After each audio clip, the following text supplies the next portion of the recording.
Ang topic po na akin pong ibabahagi ngayon sa inyo ay akin pong pinamagatan, The Effect of God's Word in a Person's Life. Ang epekto po ng salita ng Diyos sa buhay ng isang tao. Mga kapatid, lahat ng bagay na pagtutuunan natin sa ibabaw ng mundo, meron tong magiging epekto sa ating buhay. Yan po lagi ang ating tatandaan. At lahat ng bagay na lalo't higit sobra ang ating ibinibigay na panahon, atensyon, napakalaki po ang magiging epekto nito sa ating buhay. Kaya lalo't higit ang salita ng Diyos na matatagpuan po sa Holy Scripture, sa Bible, kapag ito po ay pinagbuhusan po natin ng seryoso at talagang pinagtuunan po talaga natin ng oras, panahon, yung salita ng Diyos, yung pagbabasa, yung paikinig, yung pag-aaral, titiyain ko po sa inyo mga kapatid, napakalaki po ang magiging epekto nito sa buhay ng bawat isa po sa atin. Kaya, as a believers, as a Christians, napakahalaga po na kung meron tayong higit na pagtutuunan ng panahon at oras, ay walang iba kundi dapat ang salita ng Diyos.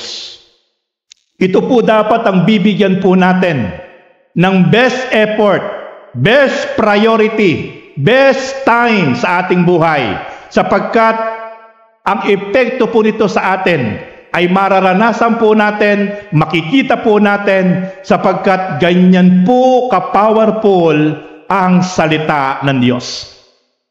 The Word of God is powerful and life-changing. It brings light to dark, strength to the weak, and direction to the lost. Yung salita po ng Diyos, ito po ay napakamakapangyarihan, bumabago ng buhay ng bawat isang tao. Mula po ito ay nagdudulot ng liwanag sa mga nadidimblan ng buhay. Ito po ay nagdudulot ng kalakasan sa mga nanghihina.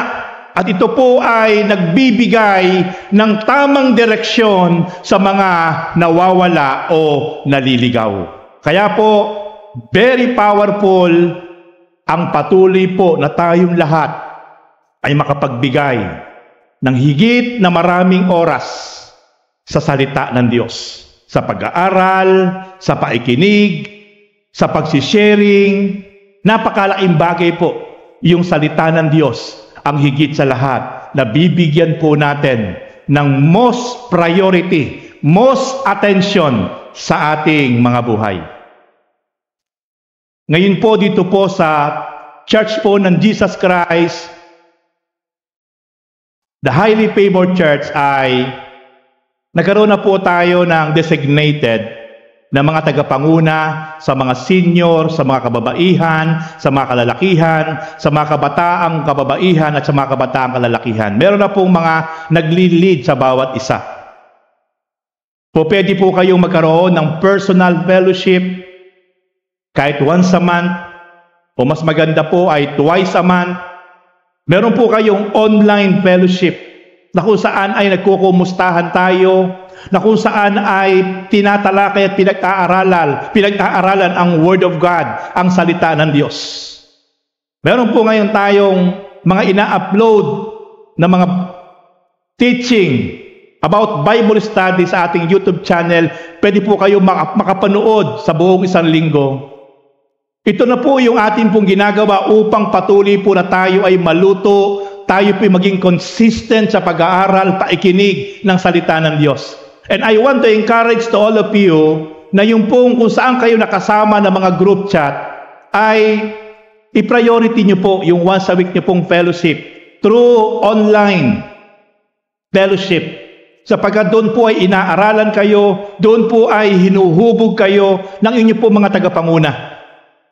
At darating po ang panahon ay patuloy pong lalaki at lalagana po yung ating pong favor group na yan.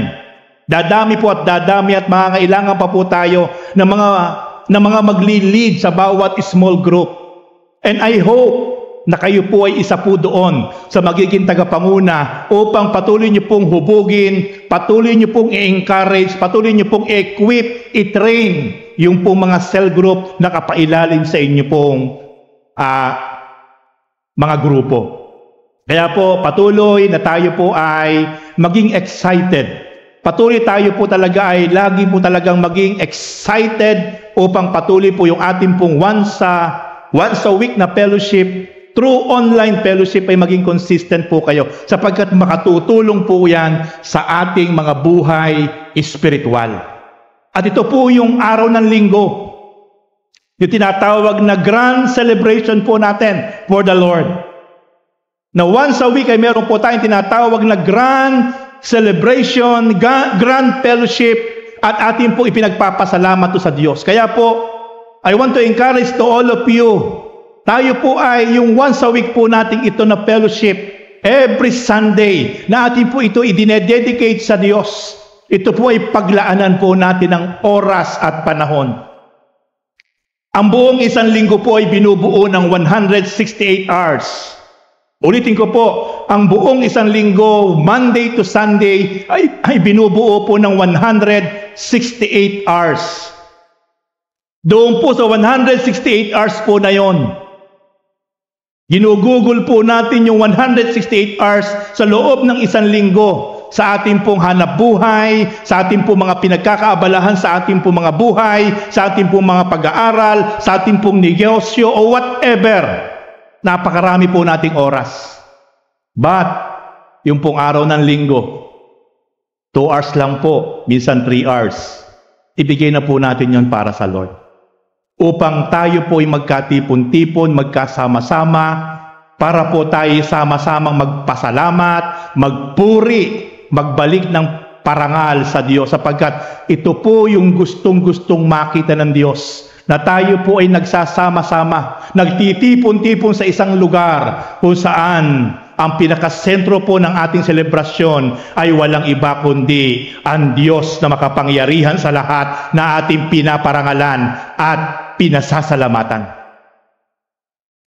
Kaya ako po'y natutuwa sapagkat ngayon ay halos 90% tayo po'y narito ngayon. Now, I hope na dumating po sa point na 100% consistent every Sunday, every first day of the week ay tayo po'y talaga nagkakatipon-tipon, and even tayo po'y patuloy na yung mga mahal sa buhay natin, yung ating pong mga kaibigan, ating pong mga kamag-anak, ay tayo po yung maging dahilan para sila po ay maisama po natin dito sa every Sunday grand celebration. Kung paanong tayo po'y napagpapala, nabibless, tayo po'y nakakaranas ng tunay na kagalakan sa loob ng ating pong mga buhay.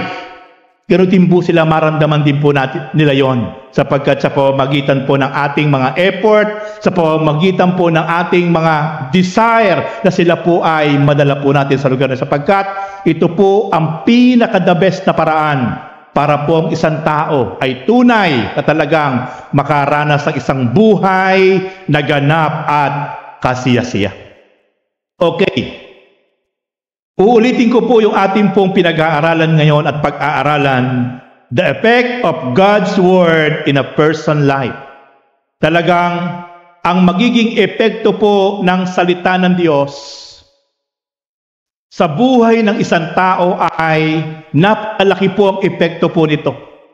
Kaya I hope na patuloy po na ma-level up natin, ma-increase po natin yung ating pong talagang kasabikan, kauhawan, kaseryosohan sa pagbabasa, sa paikinig, sa pag-aaral, sa pag-fellowship, pag-sharing ng salita ng Diyos. Sapagkat ito po ay magdadala sa atin ng isang buhay na ganap at kasiyasiya. In the book of Hebrews chapter 4 verse 12, for the word of God is alive and active, sharper than any double-edged sword. Makikita po natin yung salita ng Diyos, buhay at mabisa, higit na matalas kaysa anumang tabak na magkabilay talim. So meaning to say, ang salita po ng Diyos ay ipinaris ng Diyos sa isang tabak na ang kanya pong talim ay hindi one-sided, kundi double. Double ang kanyang talim, magkabila. At sabi nga po dun sa Hebrew chapter 4, verse 4, binasa pa po natin to ito ay tumatagos hanggang sa pinaghihiwalayan ng espiritu at utak at kasukasuan sa buto at kaluluwa. At nakatataho sa mga iniisip at binabalak ng tao. This is the powerful Word of God. So minsan po ay hindi po ito binibigyan ng pansin ng napakaraming tao.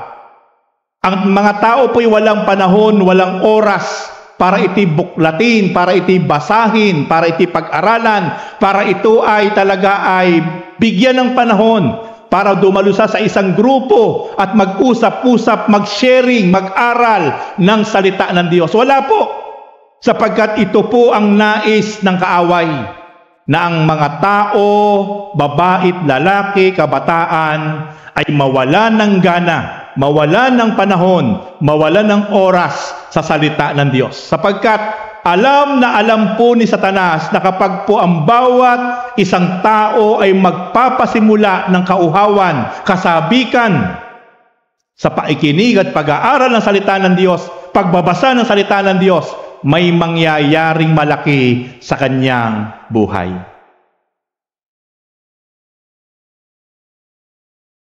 I hope, mga kapatid, tayo po'y magkaroon ng isang panibagong desire na lagi nating kauhawan, kasabikan, salita ng ang Diyos na basahin, pagbulay-bulayin, pag-aralan, araw-araw. Ngayon po ay muli ay patuloy ko pong binabasa ang Bible, 20 chapter a day. Ganun ko po muli kasabik na binabasa muli ang Bible, 20 chapter a day. Pag po kasi nagbasa ka ng Bible ng 3 chapter a day, consistent, sa loob ng isang taon kaya mong tapusin ang Bible. Sa loob ng isang taon, 3 chapter a day lang, matatapos mo ang Bible. Ako po ay pang-anim ko na po ngayon. Nasa ika-anim na beses ko na po tatapusin mo ngayon ang Bible. At kahit patapos ko po muli sa ika-anim na pagkakataon ng Bible, muli ko po ito muling babalikan uli from Genesis to Revelation. Dahil napakasarap na walang patid, walang katapusan, na ang salita ng Diyos, ang Bible, ay lagi nating kauhawan, basahin sa ating araw-araw na buhay. Na hindi natin maging dahilan ng kaabalahan. Ang ating kaabalahan sa lahat ng ating ginagawa sa buhay. Sapagkat yan ang isinasaksak ng kaaway sa isip at puso ng maraming tao, yung kaabalahan, para tayo tamarin at mawalang gana sa paikinig at pag-aaral, paikipag-fellowship about sa Word of God. At ini-encourage ko kayo sa inyong mga favor group, sa inyong mga small group, mas malaki ang ubusin yung fellowship patungkol sa pag-uusap at pag-aaral ng salita ng Diyos. Yung po kasi ang napakalaking babago sa buhay ng bawat isa po sa atin. Yung salita ng Diyos. Ang salita ng Diyos ay hindi basta aklat lamang. Ito ay buhay at kumikilos sa puso ng mga nakikinig at sumusunod. Ulitin ko po, ang salita ng Diyos ay hindi basta aklat lang. Ito ay buhay at kumikilos at po pwedeng bumago sa bawat isang tunay na seryoso na talagang mag-aaral, susunod at makikinig sa salita ng Panginoon. Pero kung ito ay pakikinggan lang natin at babasahin lang natin, na walang dating sa ating mga sarili, wala pong magiging epekto ito sa ating buhay. Kailangan po dumating sa point ng buhay natin. Yung kapag nakikinig ka ng salita ng Diyos, ayaw mong maabala ka. Yung kapag nakikinig ka ng salita ng Diyos, halos hindi ka kumukurap. Yung kapag nakikinig ka ng salita ng Diyos, halos gusto mo lahat makuha. Kaya nga yung mga seryoso na nakikinig ng salita ng Diyos, ng aral ng salita ng Diyos, may mga baong pa yung notebook at ballpen. Ulitin ko po, ganyan po ako nagsimula at hanggang ngayon kapag nakikinig ng Word of God. Ayoko po na may namimiss ako sa aking pinakikinggan. Kaya may baon po akong notebook at ballpen. Inililista ko po yan. Kasi po, kapag hindi mo nailista yan, paglabas mo ng church, tanungin ko po kayo, ano yung message, sasabihin mo pag pinagpala ka, blessed na blessed ka. Pero kahit isang sub-points, hindi mo matandaan. Amen. Ala na, nakalimutan mo na. Pero sinasabi mo, blessed na blessed ka. Pero wala kang wala kang natandaan. Pero kung na-take note mo yan, naisulat mo yan, lumipas man ng 5 taon, 10 taon, hindi mo yan makakalimutan. Lahat po ng aking napakinggan, ako po nagpapasimula pa lang, at pag dumadalo ako sa mga gawain, naka-take note po lahat yon, nasa mga notebook ko, nakalista yun kung kailan ko po yun napakinggan at saan lugar. Lahat po yun nakalista. Kaya nababalikan ko po muli yun, yung mga napag-aralan ko, yung mga napakinggan ko. After 10 years, 15 years, 20 years, kapag nabuklat ko, naaalala ko po yung mga napakinggan ko pong iyon. Ganun po ang epekto ng salita ng Diyos. Kapag ito po ay tumimo ng malalim sa puso natin, ito po ay babago sa buhay ng bawat isa po sa atin. Kaya po napakahalaga ang salita ng Diyos sa buhay ng bawat isang tao. Okay, number 1 points. God's Word transform the mind. Kung meron pong pwedeng bumago sa isip ng isang tao, walang iba po kundi ang makapangyarihang salita ng Diyos. Napakarami pong tao, napakadumi ng isip. Napakarami pong tao, advance mag-isip. Napakarami pong tao, hindi sa makalaya sa mga kaisipang hindi kalugod-lugod sa Diyos. Listen carefully. Alam niyo po ba na ang ating isip ay entry point ni Satan? Pansinin niyo po, maayos ka, wala kang problema. Pero sa panahon na ikaw ay nag-iisa at meron ka lang nakita sa cellphone mo, meron ka lang napanood sa TV, o meron ka lang nabasa, alam niyo po ba na ayon doon sa napanood mo, kagad yung isip mo po pwedeng atakihin ni Satanas. Bibigyan kanya ng matinding negative mind. At kapag napasok yung isip mo, mararamdaman mo yon. Yung isip at damdamin laging magkakonect. At kapag yun po ay nag-combine, pagagalawin po ng ating isip ang nerves ng ating katawan. Sapagkat ang nagpapagalaw po lahat ng pyesa ng ating katawan ay ang ating pong utak. Konektado po sa isip natin. Kaya, minsan, kapag nakapanood ka sa TV ng masarap na pagkain, like for example, ice cream, sa panahon ng tag-init, nakita mo may ice cream na kumakain sa TV. Papasok agad sa isip mo yun, matatakam ka. Yung ice cream na masarap, mararamdaman mo yun, matatakam ka. At ang tendency po nun, magkikrave ka na. Magsisimula ka ng humanap ng ice cream.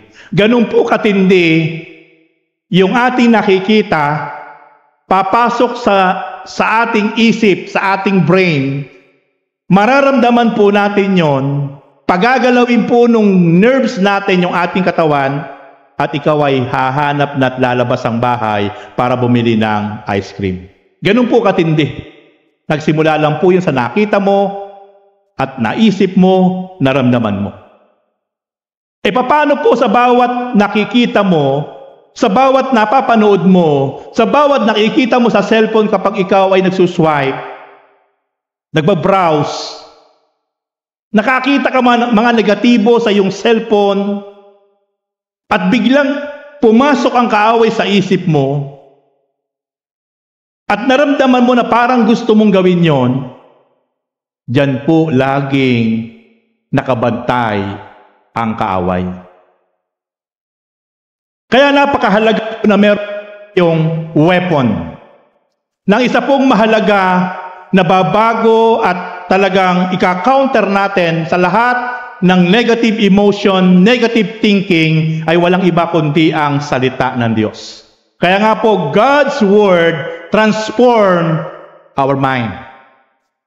Ito lang po ang po pwedeng magbago. Ito lang po ang po pwedeng mag-transform sa ating isip. Walang iba kundi ang salita ng Diyos. Kaya po kung lagi tayong seryoso, lagi tayong nagbabasa, lagi tayong nakikinig ng salita ng Diyos, lagi tayong nanunood ng mga tunay na aral ng salita ng Diyos, lagi pong merong malakas na kapangyarihan na po pwedeng bumago sa ating mga negative thinking, negative mind sa ating pong sarili. Kaya nga po sabi po ng Bible, Romans chapter 12 verse 2, do not conform to the pattern of this world, but be transformed by the renewing of your mind. Makikita po natin na wag po tayo makikiayon sa magulong sanlibutang ito, sa makasalanang sanlibutang ito, kundi tayo po inuutusan po ng Diyos na baguhin po natin yung ating mga kaisipan. Day after day, we need to transform, to renew our mind. At ang babago lang po dyan, ang magre-renew lang po dyan, ay walang iba kundi ang makapangyarihang salita ng Diyos. Na minsan po ayaw po nating bigyan ng oras, bigyan ng panahon.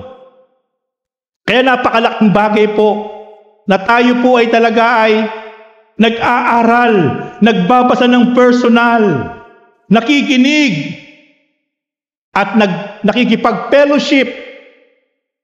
At ang pinag-uusapan sa fellowship na yon ay ang walang iba kundi ang salita ng Diyos, sapagkat ito lang ang may kapangyarihan na mag-renew, na mag-revive, mag-restore, mag-transform sa ating mga isipan.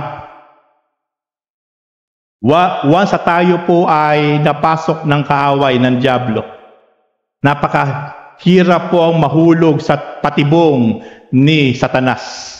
Nang dahil lang po ikaw ay napasok ng maruming kaisipan. At ito po ay hinakbangan mo dahil naramdaman mo. Napakahirap mahulog sa masamang patibong ng kaaway. Pero kapag pumapasok pa lang sa isip natin ang mga bagay na marumi, mga bagay na hindi kalugod-lugod sa Diyos, magpasimula po tayo na magbasa, magnilay-nilay ng salita ng Diyos, mag-aral, makinig ng salita ng Diyos, makipag-fellowship ng salita ng Diyos, sapagkat ito ang makapangyarihang tools na lilinis sa ating pong mga isip. Ang pagbabasa at pagmumuni-muni sa salita ng Diyos ay bumabago sa ating pag-iisip at tumutulong upang mamuhay ng matuwid. Kapag lagi pala tayo nagbabasa, nagme-meditate ng salita ng Diyos, ito pala ang tutulong sa atin upang baguhin ang ating isip, upang tulungan tayong mamuhay ng nakalulugod at matuwid sa harap ng Diyos. Kaya ito po ang matinding epekto ng salita ng Diyos sa buhay ng bawat isang tao.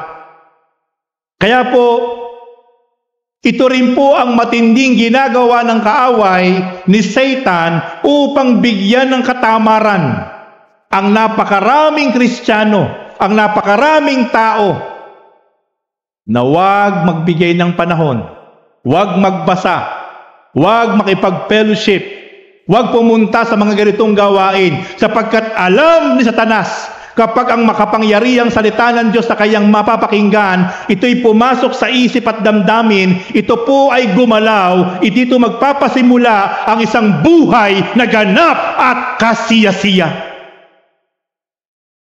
Sapagkat ayaw ni Satan ng bawat isang tao ng isang buhay na ganap at kasiyasiya. Magpapasimula lang po ang isang buhay na ganap at kasiyasiya sa buhay ng isang tao the moment na siya ay tunay na nagkaroon ng kauhawan, kasabikan, kaseryosohan sa pakikinig, pagbabasa at pag-aaral ng salita ng Diyos.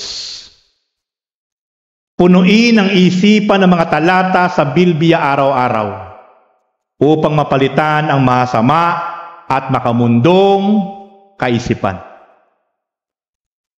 Atin pong patuloy na punuin ng mga salita ng Diyos araw-araw ang ating upang ito po ang magtatransform, ito po ang magbabago sa ating pong makamundong kaisipan. Sapagkat ang panahon po natin ngayon ay pasama ng pasama. Ginagamit ng kaaway ang technology, ang social media, para ang mga tao'y hikayatin, akayin, patungo papalayo sa Diyos, at patuloy na mahumaling sa mga bagay na hindi kalugod-lugod sa Diyos. Pero ang isang pinakamabisa na sandata na po pwede nating gamitin ay walang iba kundi muli tayong magkaroon ng kauhawan, kasabikan, oras, kaseryosohan, pakikinig, pagbabasa, pag-aaral ng salita ng Diyos. Sapagkat ito ang babago. Ito ang magbibigay sa atin ng isang malinis at kalugod-lugod na kaisipan sa harap ng Diyos, ang salita ng ating Panginoon. Second point, God's Word gives direction. Wala pong ibang po pwedeng magbigay sa atin ng tamang direksyon. Ang mundong ito ay punong-puno po ng iba't ibang mga bagay na hihilahin ka, aakayin ka, papunta doon sa landas papalayo sa Diyos. Ang mundong ito ay punong-puno ng impluwensya ng gawa ng kadiliman upang ang bawat isang tao at babae at lalaki ay akayin sa isang makamundong pamumuhay. At the end of the day, ito ang pinakamiserable na buhay na mararanasan ng isang tao na siya ay mahuk sa lahat ng patibong at tukso ng dyablo. Ang mundong ito ay napakadilim. Ang mundong ito'y punong-puno ng tukso. Ang mundong ito'y punong-puno ng mga bagay para ang tao ay akayin at hilahin patungo sa isang malungkot at miserableng buhay. Pansinin niyo po ang social media ngayon. Napakarami po ng mga online gaming na nahuhumaling po ang napakarami nating kababayan. Napakarami pong tao ay nagpapakamatay, nagpapatiwakal sapagkat naubos ang kanyang kabuhayan at nagkaroon pa po ng utang. Bakit po? Sapagkat kabi-kabila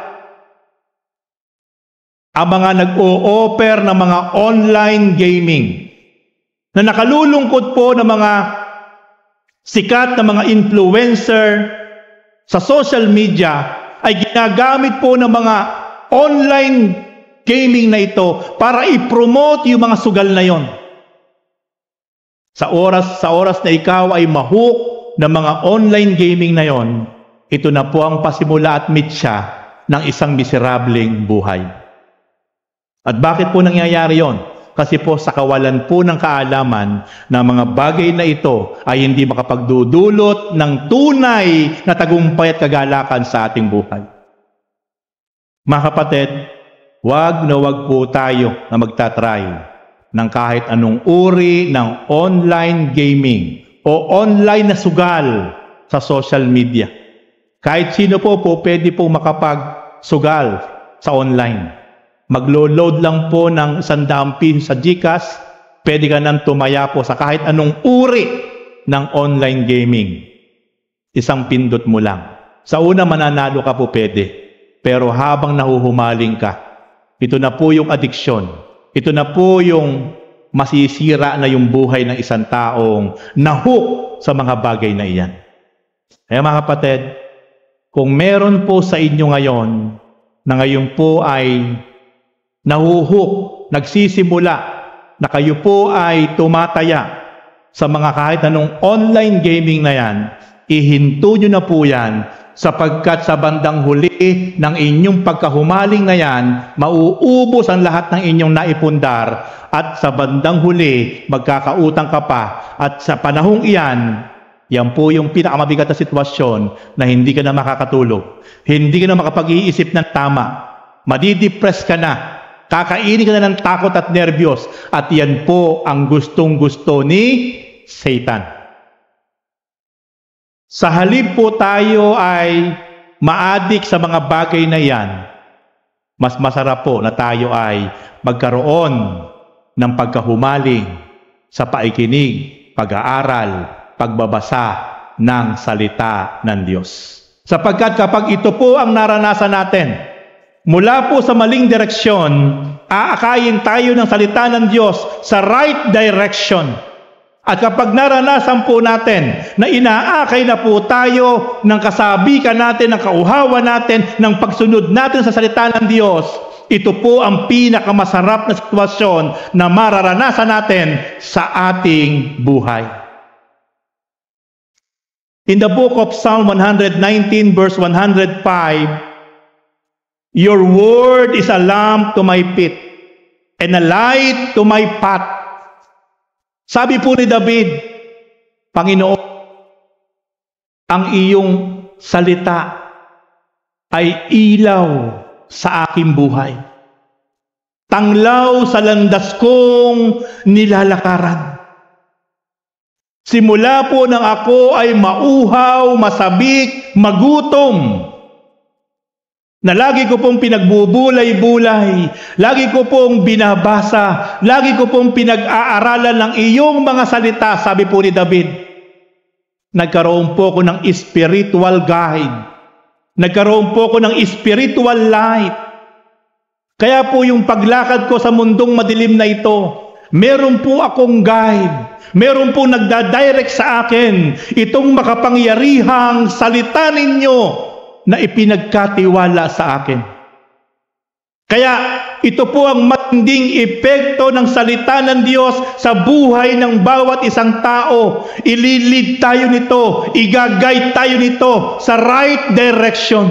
Isang buhay na masaya, isang buhay na mapayapa, isang buhay na kontento, sapagkat ito ang epekto ng salita ng Diyos sa buhay ng bawat isang taong tunay sa at seryoso sa pakikinig at pag-aaral, pagbubulay-bulay ng kanyang makapangyarihang salita. Church, we need to start na patuloy po tayo na muli masabik, mauhaw sa pagbabasa, sa pagpe-fellowship. Lagi tayong uhaw na mag-usap-usap, mag-sharing, na ang pinaka-focus ng ating pinag-uusapan sa bawat pagkakataon ng ating buhay ay walang iba kundi ang salita ng Diyos. Sapagkat ito po ang magbibuild, ito po ang magmo-motivate, ito po ang magtitrain sa atin, mga buhay. Ang kapangyarihan at epekto ng salita ng Diyos. Because God's Word gives direction. Marami pong tao sa mundong ibabaw, kung titinan mo, nakangiti, maayos ang buhay, panlabas. But deep inside, punong-puno ng kalungkutan, kasipayuan ang kanyang sarili. Punong-puno po ng kalungkutan, nadidepress, nadidiscourage, naho-hopeless, at halos hindi na alam kung ano ang kanyang gagawin sa buhay. But the moment na muli tayo po ay magkakaroon ng right beginning, right start in our lives, muli po tayo magkakaroon ng kasaabikang kauhawan sa salita ng Diyos.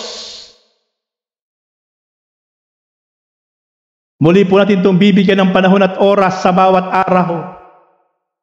Na sa kabila na ikaw ay pagod, hirap sa maghapon mong ginawa, pero bago ka matulog, bago ka mamahinga, muli mong bubuklatin ang iyong Bible. Muli kang magbabasa ng salita ng Diyos. Sa pagbabasa mo ay mararamdaman mo na tinuturuan tayo, pinapayuhan tayo, minomotivate tayo ng salita ng Diyos. At kapag iti naging consistent sa ating buhay, itong salita ng Diyos ang patuloy na magbibigay sa atin ng right direction upang patuloy tayo makahak at makalakad sa mundong ito ng punong-puno ng kadiliman. Kaya very powerful ang salita ng Diyos sa buhay ng isang tao. Ang salita po ng Diyos ay napakatindi po ang epekto nito sa ating mga buhay. Tinutulungan tayo ng salita ng Diyos gumawa ng tamang desisyon at umiwas sa mga maling landas. Kapag tayo po ay soak ng Word of God, kapag tayo po ay laging sabik sa salita ng Diyos, kapag ang Word of God na lagi nating pinag-aaralan, pinakikinggan, binabasa, pinagbubulay-bulay, ay nag-o-overflow na sa ating mga sarili, sa ating isip, sa ating damdamin, hindi tayo magkakamali ng mga bagay na gagawin nating desisyon sa ating buhay sapagkat magmamanifest ang kapangyarihan ng salita ng Diyos sa ating mga buhay. Laging magiging tama, laging magiging positibo ang ating mga decision making sapagkat iyon ang dulot ng kapangyarihan ng salita ng Diyos na ating lagi nating pinagbubulay-bulay, pinag-aaralan, pinakikinggan sa ating mga buhay day after day. This is the great effect of the Word of God in our lives, my beloved brothers and sisters. Bago magdesisyon, humingi muna ng gabay sa Diyos sa pamamagitan ng Kanyang salita. Kaya napakahalaga po sa lahat ng ating decision making, sa lahat ng ating ginagawa sa buhay, base po sa salita ng Diyos. Walang tanong sa buhay na hindi kayang sagutin ng salita ng Diyos. Patungkol sa pamimera, patungkol sa relationship, patungkol sa anumang bagay, patungkol sa paghahanap buhay, laging may sagot ang Biblia. Nandyan ang tamang sagot. Kaya hindi tayo magkakamali sa lahat ng ating mga decision making kapag lagi ang ating pong batayan ay makapangyarihang salita ng Diyos. At paano mong magiging batayan ang salita ng Diyos kung wala po tayong panahon na basahin, pag-aralan, pakinggan ang salita ng Diyos. Kaya lagi pong magiging mali, lagi pong magiging failed ang ating mga decision making. At kapag nagkamali po tayo ng decision making sa ating buhay, titiyain ko po sa inyo, yan po ang pasimula ng isang worst scenario sa buhay natin kapag nagkamali tayo ng desisyon sa ating buhay. Third point, the effect of God's Word in our lives is God's Word gives strength in trial. Yung salita ng Diyos, ito po yung nagbibigay sa atin ng matinding kalakasan, matinding determinasyon, na kahit ano yung kinakaharap mo, kahit ano yung pinagdadaanan mong pagsubok, problema, challenges, trials sa iyong buhay, sa ating buhay. Pero meron kang salita ng Diyos na tumimo sa puso at isip mo. Meron kang salita ng Diyos sa lagi mong kinauuhawan na pinagbubulay-bulay, pinag-aaralan, pinakikinggan, pinag-uusapan. Ito ang magbibigay sa atin ng panibagong lakas, panibagong pag-asa. Kaya mananatili tayong matatag na katayo at ma-overcome natin ang anumang laban sa buhay na merong positibong pananaw, merong positibong damdamin. Sapagkat ito ang epekto ng kapangyarihan ng salita ng Diyos sa buhay ng isang tao. Kaya kung bakit maraming mga tao tinatapos ang buhay, instead na solusyonan ang kanyang problema, iginugupo ang kanyang sarili sa iba't ibang uri ng bisyo. Instead na mag-isip ng solusyon, kinukulta ang isip sa paulit-ulit na pag-iisip ng mga bagay na tumatakot sa kanya, kaya patuloy siya nakakaranas ng anxiety, depression, discourage, sapagkat yung galaw ng kaaway ang kanyang binibigyan ng panahon. Makinig kayo mga kapatid. Kapag po tayo ay dumadaan sa mga pagsubok at problema, huwag mong pagtuunan ng isip mo at damdamin mo yung problema mo. Hindi ka matutulog, hindi ka na kumakain, nagkukulong ka na lang, sapagkat ang isip mo'y nakapokus sa problema, sa pagsubok. Ito po ang gawin mo mga kapatid. Ito po'y lagi kong pinapayo. Kapag may pinagdadaanan kang problema, huwag mong iisipin yung problema mo. Ang isipin mo, solusyon. Hindi ka bibigyan ng solusyon kahit isipin mong paulit-ulit magdamag, walang katapusan, isang linggo, isang buwan, isang taon yung problema mo. Tatandaan niyo po, ang lagi niyong iisipin yung solusyon sa problema. At ang solusyon unang-una, sa Diyos lang tayo tunay na magpapakumbaba at hihingi ng tulong. Sa Diyos tayo makikipag-usap. Sa Diyos tayo magpapakumbaba. Sa Diyos tayo hihingi ng lakas. At patuloy na ang kanyang salita ang ating magiging sandigan. Lalo't higit tayo magbababad sa kanyang salita. Kapag inuna mong manalangin ng buong puso at buong pagpapakumbaba, and after that, inuna mong mag-aral at makinig at magbasa ng salita ng Diyos, yung solusyon, i-reveal sa atin ng Panginoon. Bibigyan kanya ng fresh revelation. Bibigyan kanya ng wisdom upang kung ano yung dapat mong gawin na pasimulan, kung papaanong masusolusyonan yung problema na kinakaharap natin. Magdamag, maghapon, isang linggo, isang buwan, na isipin natin paulit-ulit yung problema at magpatakot tayo, magpa-depress tayo sa problema, walang lalabas na solusyon doon sa problema natin. But, kapag ang iniisip natin una sa lahat ang Diyos, humihingi tayo ng tulong, nagbababad tayo sa panalangin, at nagbababad tayo sa kanyang salita, magugulat ka. May ipaiisip sa atin ng Diyos sa pamamagitan ng kapangyarihan ng banal na Espiritu. At yun yung fresh revelation. Tuturuan tayo ng Panginoon kung papaanong maresolba, kung papaanong masolusyonan yung problemang pinagdadaanan natin according in His will. Hindi ayon sa ating gusto. Kaya delikado po na kapag tayo may pagsubok at problema, yung ginawa nating solusyon sa problema ay tayo lang po ang may gusto, hindi po gusto ng Diyos. Lalong bibigat po yung problema natin. Kaya po napakahalaga kapag tayo po'y merong mga trials and challenges sa buhay, dapat po aayon sa pamantayan ng salita ng Diyos.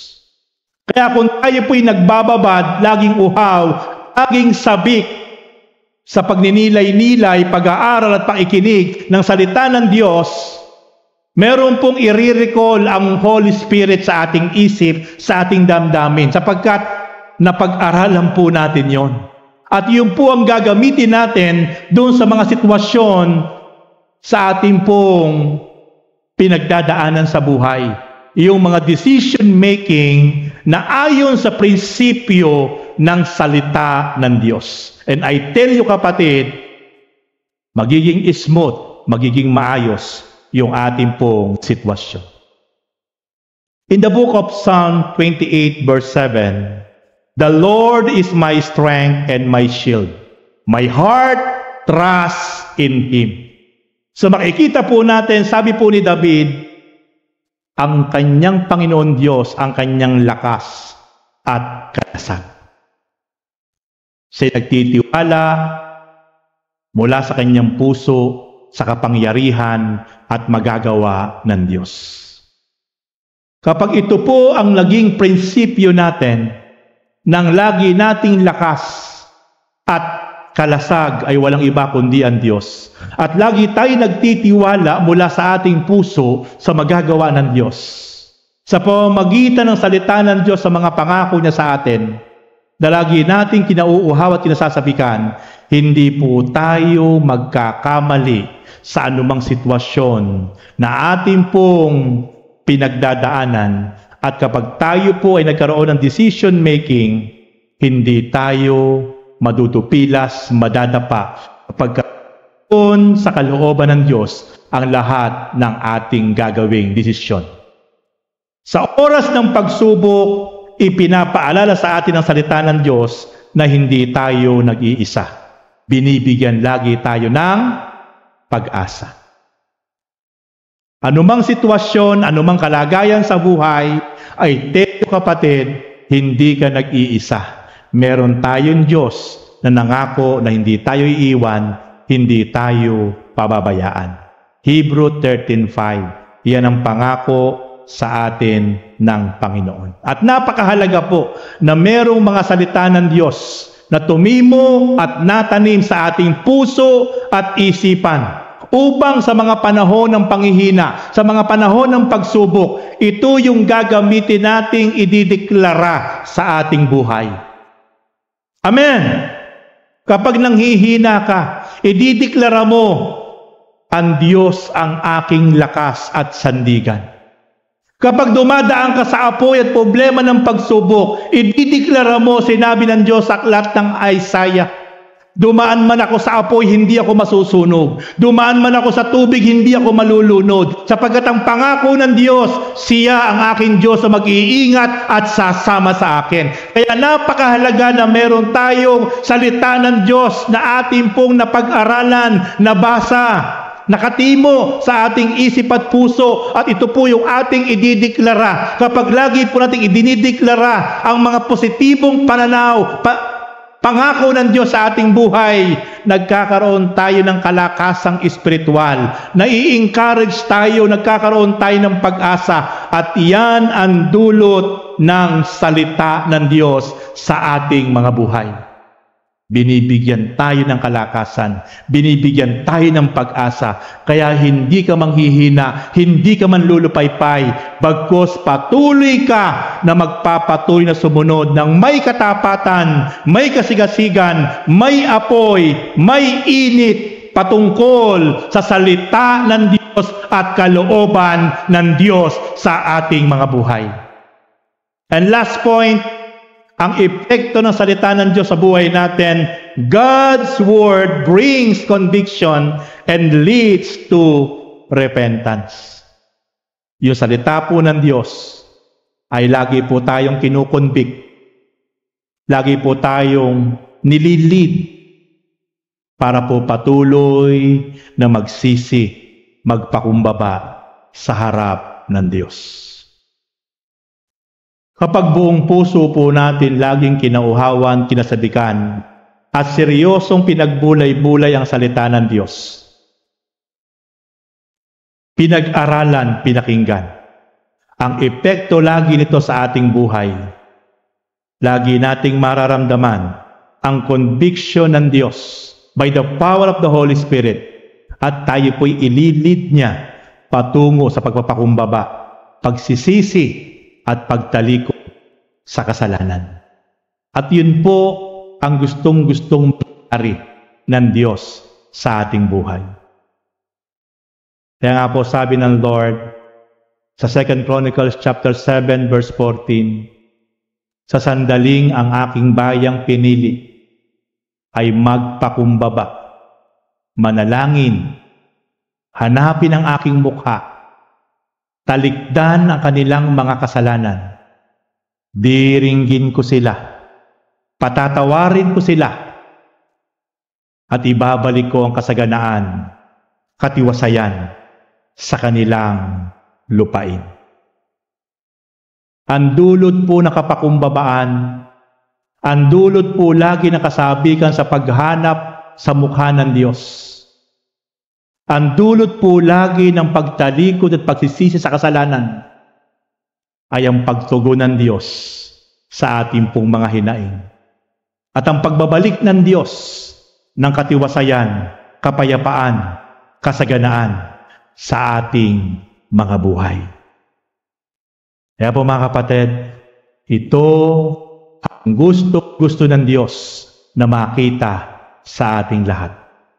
Na patuloy, day after day, tayo po ay laging lumalapit ng may pagpapakumbabang puso.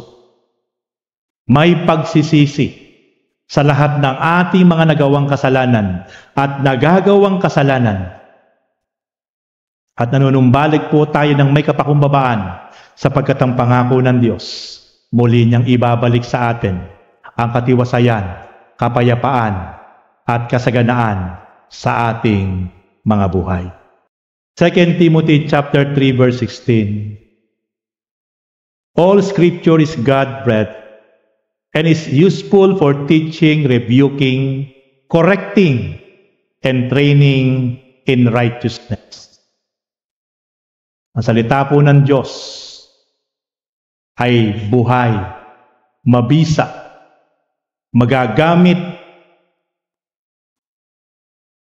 sa pagtutuwid, sa pag-akay, sa matuwid na pamumuhay, sa pagsasanay sa isang malinis at banal na pamumuhay.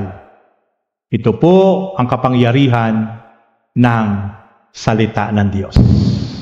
Church, sa oras pong ito ay patuloy na ibalik po natin ang kauhawan, kasabikan, kaseryosohan sa pagbabasa, pagninilay-nilay, pag-aaral ng salita ng Diyos, sapagkat ito ang napakatinding epekto sa buhay ng bawat isa po sa atin.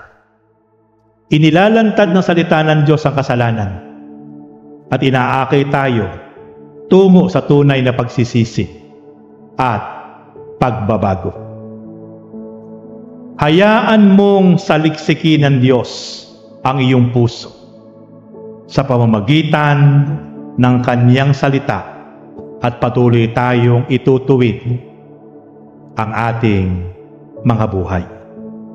Napakahalaga ng salita ng Diyos sa buhay ng bawat manampalataya. Nagtuturo ito, gumagabay, nagpapalakas, nagtutuwid, at bumabago ng buhay. Church, patuloy po nating ibalik ang kaseryosohan, kasabikan, kauhawan sa pagninilay-nilay, pagbabasa, at pakikinig ng Kanyang salita.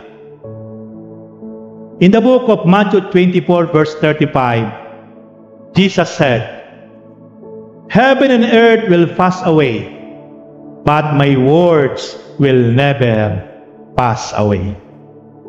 Kapatid, lahat ng ating nakikita ng mga bagay sa ibabaw ng mundo, lahat ng ating pinagtuunan ng oras, panahon, lahat ito'y mawawala.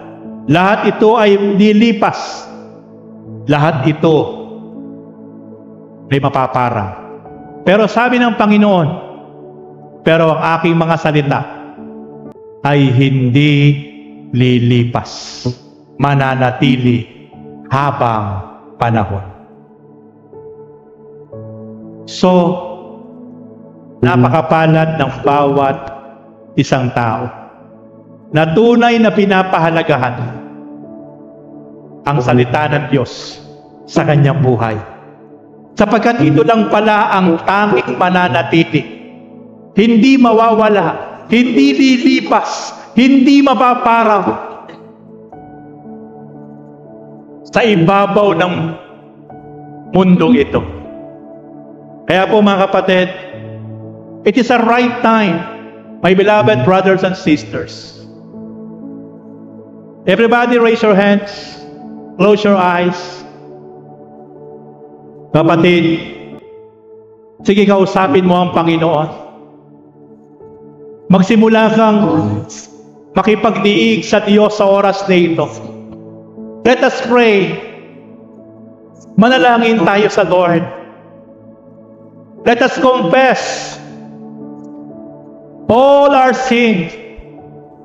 Yung mga panahon na wala tayong ibinigay na pagpapahalaga sa salita ng Diyos, ihingi natin ang tawad. Mga panahon na ini-ignore natin, binabaliwala natin ang salita ng Diyos. Ayaw natin siyang basahin. Ayaw natin siyang pagnilay-nilayin ng may kaseryosohan. Ayaw natin siyang pinag-uusapan. Nahihiya tayo. Wala tayong ganang dumalo sa mga sharing and fellowship. Wala tayong ganang dumalo sa mga lugar na kung saan ipinapahayag ang salita ng Diyos. Church, let us confess. Let us bow down ourselves to the Lord right now. Lord, patawarin niyo kami, Panginoon. Humihingi po kami, Lord, ng tawad, Panginoon, O God. Sapagkat, Lord, nauubos po namin ang aming oras, panahon, sa maraming bagay, Lord, na pinagtutuulan po namin ang buong panahon sa aming buhay. Naisasantabi namin ang inyong salita. Nawawalan kami ng panahon sa inyong salita. Binabaliwala namin ang inyong salita. Wala kaming ganang magbasa. Wala kaming ganang mag-meditate. Wala kaming ganang makipag-fellowship according to your word, O God. Wala kaming ganang dumalo sa mga lugar na kung saan nandoon ipinapangaral ang inyong salita. Patawarin niyo po kami, Father God. Patawarin niyo po kami, Panginoon, sa oras na ito, Lord God. At sa oras na ito, Father God, puspusin niyo kami ng inyong espiritu, ng inyong kapangyarihan, by the power of your Spirit, O God, Lord. Lord, iparanas niyo po sa amin, O God, ngayon, sa oras na ito. Ito po ngayon, ito po'y maging lifestyle namin, O God, na mauhaw kami, masabik kami, O God, sa inyong salita. Ito'y lagi namin pagbulay-bulayin. Ito'y lagi namin, Lord, binabasa, minimeditate, day and night, O God. Ito'y lagi namin kinakasabikan na pinag-uusapan, Panginoon. Ito'y lagi namin, Lord, kinasasabikan na mapakinggan sa bawat pagkakataon, Lord, na merong kagawain, na nandun po yung aming excitement, O God, na patuloy naming mapakinggan at mapag-aralan ang inyong buhay at makapangyarihang salita. Oh, hallelujah!